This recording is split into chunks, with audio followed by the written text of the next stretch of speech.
Hi, welcome back once again. We're on to part 7 of the tutorials. Last time we left you, it was... where were we? It was the concrete barrier with the missing corner piece. So this is how we should have left you, a blender with the model with the damaged corner there and the texture side over here. Now, your texture won't look like this because I've already done it previously, so I'm just gonna change that back to so we're all singing from the same hymn sheet. That one, the cube. So you will have something that looks like that. So you've got the texture, and obviously you've got this damaged section just here, just this corner piece that we've manipulated to make it look sort of jagged and rough and chipped off. So last time we left you, we put the UV, mark the seams around here, so that bit is its own sort of map on the texture. So we should have this little cutout here, which is good.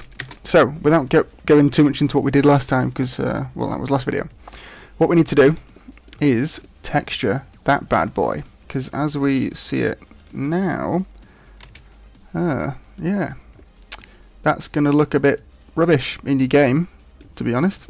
So what we need to do is add this, but make it look like it's like maybe fresh concrete underneath, because the corner's just been chipped off and there might not have been as much dirt and wear and tear to it. So it's going to be a slightly different texture to this, because this has obviously been smoothed over and it doesn't look like it's had paint on it. It looks like it's just raw concrete, but this has obviously been weathered. It's got dirt in the cracks and etc, etc. So what we need to do is just change that texture in the middle. So like in the last tutorial, what I said to you was we don't need GIMP. This is GIMP. I've just opened GIMP. What I want you to do is open GIMP just to close it. Bye bye GIMP. So we're going to be doing all of the texturing inside Blender. So that's novel.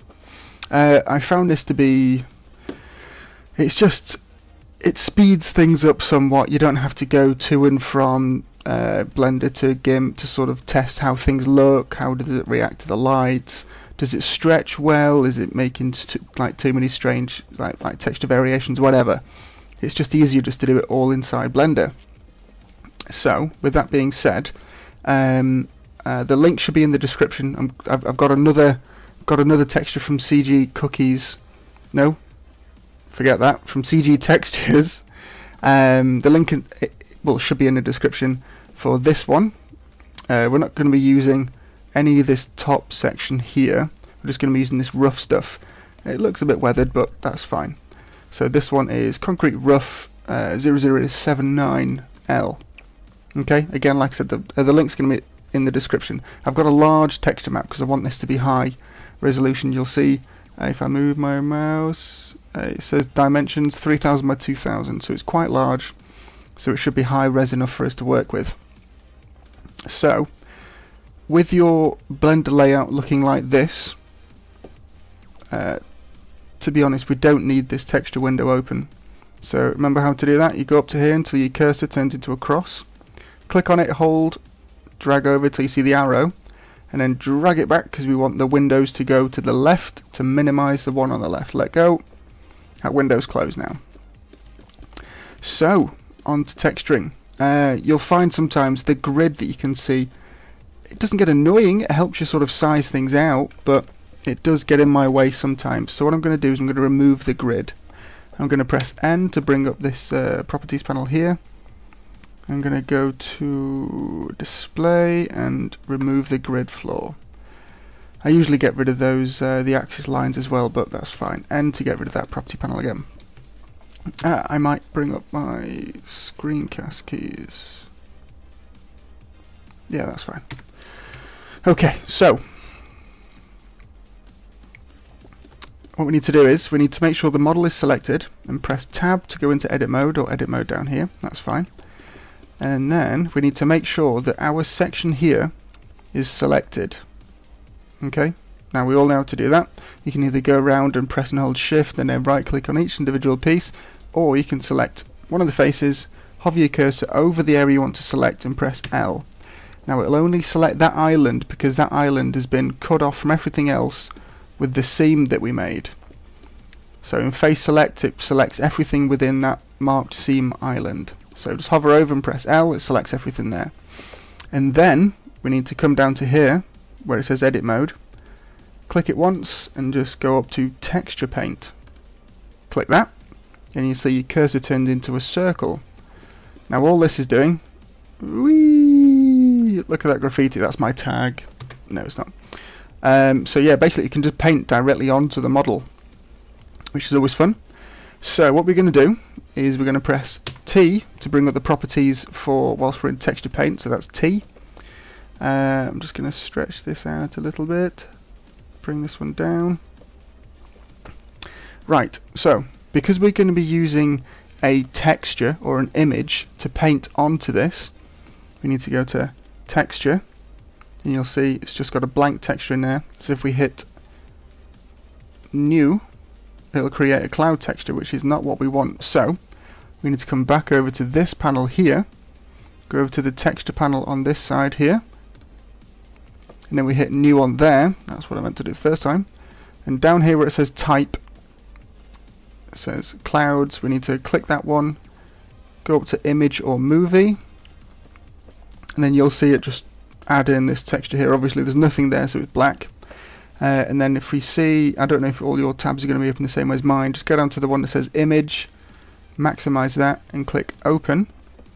And then what you need to do is you need to navigate to your folder that will contain the particular image that I've just shown you, the damaged concrete texture that I got from CG Cookies.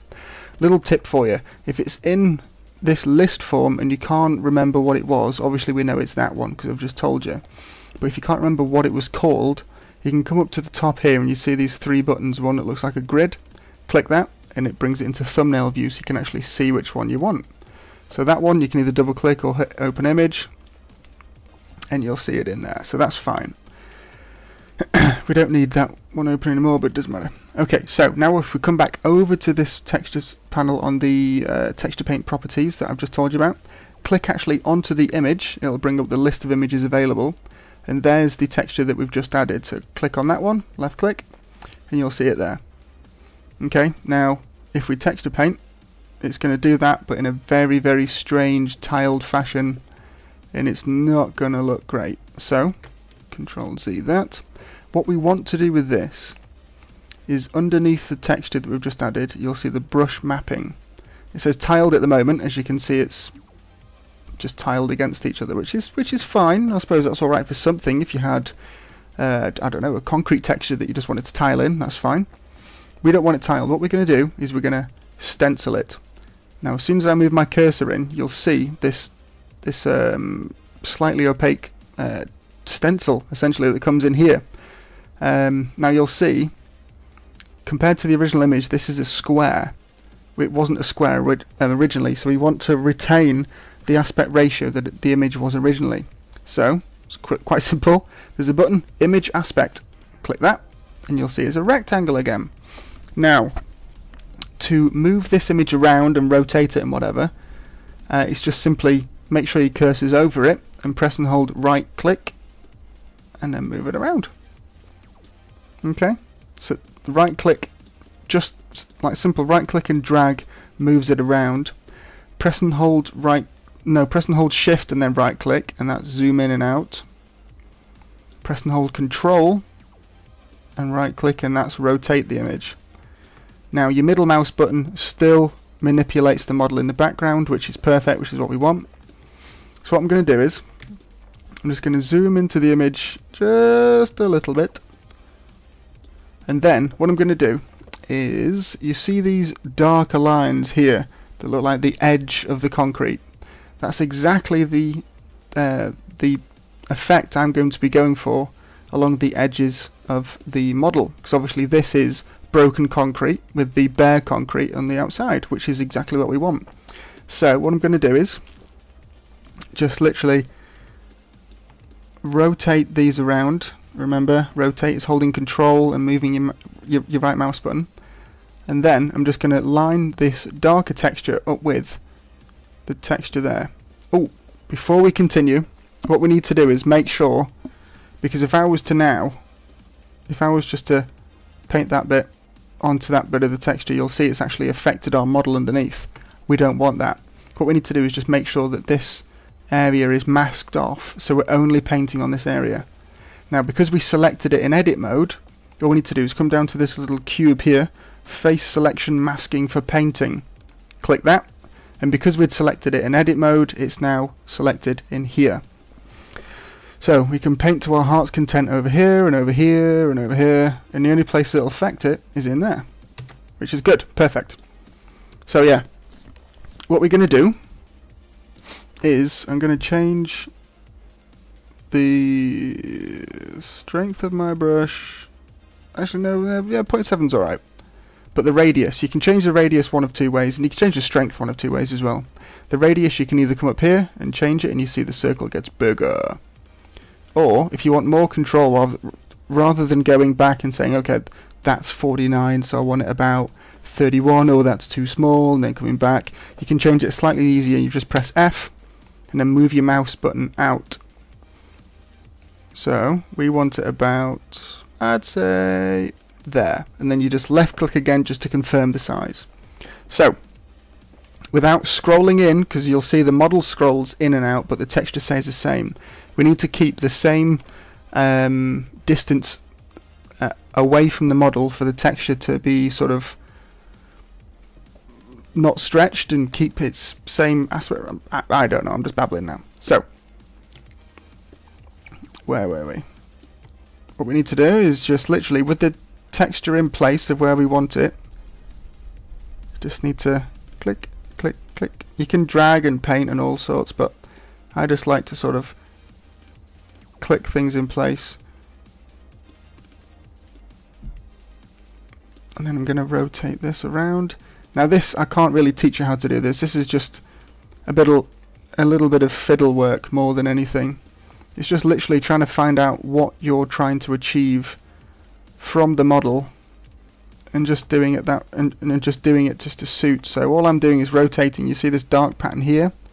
I'm going to use this one next and use it to go down this line. So I'm going to rotate it so it's in line with that bit, and then just literally I'm going to change the brush size down a bit. That's all I wanted to do with that. That's fine. And then just for a bit of variance, just rotate this round and use a different dark line. You'll see why I'm using a dark line in a minute. Okay. So already we've got a bit of a texture going on there, which is fine, which is good. Now, whilst you're doing this, try to refrain from moving the model. Just starting off, try and be looking directly, like 45 degrees onto this corner, because this area that we've cut out here is going to be pretty much parallel to where we need to be. So rotate that bit around there. Remember, rotate, hold control using right mouse button. There we go. So yep, that looks good to me.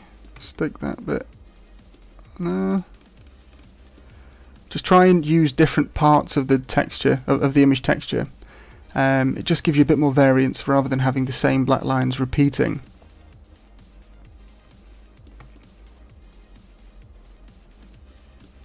And I'm going to put that bit there. There we go. So it's looking average at the moment. Now we do need to move the model because obviously we need to do the under bit. So try and keep it as parallel to the camera as possible. There we go. So then we just go a little bit there. And rotate that bit. And we'll use that section there. Rotate again. Oh, still rotating. Okay. Oh, hello. And control was stuck down for some reason then. How bizarre. Computers are crazy things. Okay. I want to use that section just there. It doesn't matter if you go over the bit you've just done, it's fine. Because we've got a feathered brush, it'll sort of blend itself in anyway. Which isn't a great thing, because when things blend, you sort of lose some of the sharpness, but on an entity that's not really going to be looked at too greatly, this is something people are just going to run past or hide behind. I wouldn't worry too much, it's going to be fine. So now what we need to do, now with all that done, with the corner bits done, we just need to block out the inside, which is the easiest bit really. So you'll see on the texture, it's got this big section in the middle,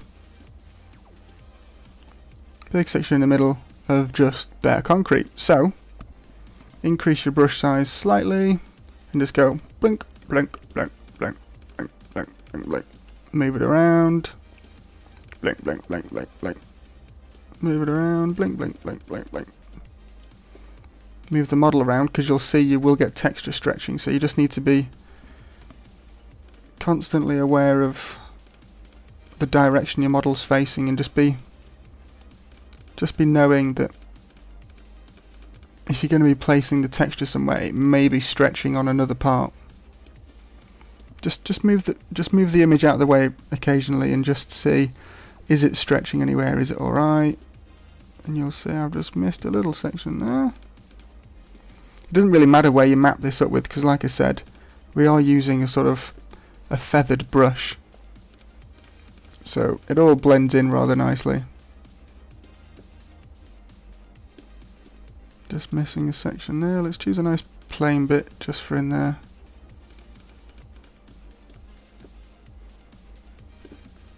Are you missing any sections?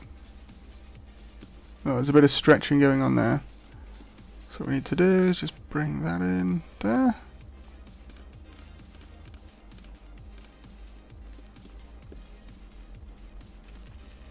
Okay. Now what we can do is, if you open up the image editor by again just going over here, dragging that corner out, you'll open up the new window. Click this little 3D view chooser here, UV image editor, and then if you just go to edit mode, highlight everything, you will see on our actual texture, there it is. That's what we've just painted in. So if you just press tab, go into object mode, you can zoom in and you'll see there's very minimal texture stretching, and we appear to have kept it at the same sort of resolution as this, which is good. It's going to look more realistic. It's got the edges defined already, so it sort of looks like the edges have chipped off, which is good. Cool. Okay, now it looks alright, however I'm still not happy about this perfect right angle, because if we go into edit mode, it's just that right angle there. Now I'm going to go against everything I've said previously of don't move vertices or edges after you've textured it. Stick to that rule 99.9% of the time. This is a 0.1% where you're allowed to do it ever so slightly. So if we go into vertex mode, and that's Control Tab, or just come down to the bottom here, click on that vertice that's in the oh so perfect 90-degree angle, and then we want to press 1 just so we go perfectly face on, and if we press G and X, that'll move it along the X axis, and it'll allow us just to move it just a touch. And then what we want to do is, you'll see it's still perfectly straight, so I want to bring it down ever so slightly. These very, very minimal movements will make a huge difference. So if you just press G again with it in this orthographic view, to press G again just to move it by hand, you can just move it down to say there, and now what you'll see is it's not very straight, and it'll create this sort of strange kink in the model. So if we press 3 to go into side view, and just make sure that that vertice lines up with the other lines. So if we just press G to move it, and just make sure it's lined up with the other with the rest of the vertices that it was on. So there we go. Okay, so that's looking slightly better already. What I want to do now is just move this vertice out, so we can press G and X. Just slide it out ever so slightly. And you'll see it hasn't really got much texture stretching, but it's alleviated, it's sort of eased that 90-degree angle ever so slightly, which is always good. And I'm going to get... Am I going to get rid of that one? I'll bring that one over as well. Oh, not sure I like that one. Nope, I don't like that one.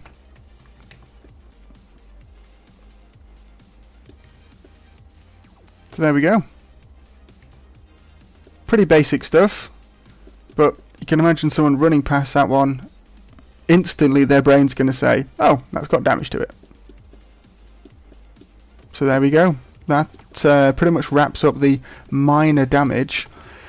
I was going to go from minor damage to some moderate damage to heavy damage. Now the moderate damage was just going to be the same as that, maybe with, I don't know, a hole missing in the middle to show these bars running through, and these concrete barriers tend to have sort of like wrought steel, or not wrought steel, but like steel rods going through just to strengthen the structure.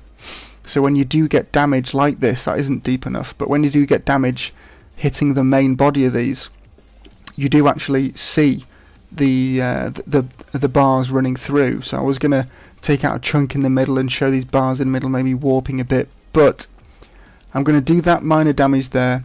I don't want to make 6 videos just damaging this one model. So the next video is going to be going from that, and I'm going to basically cut this thing in half, so this entire half is missing, which basically means we can take these bars here, make them protrude slightly at different sort of curvative angles, and just really mess this thing up. So yeah, that's going to be the next video. I'm not going to do a moderate one. I'll leave you guys in your artistic ways to model your own one of that. So yeah, that wraps this one up, dudes. So if you liked it, hit the like button. If you have any questions or comments, just please leave me a comment. If you want to see more, hit subscribe, and yeah, thanks for watching.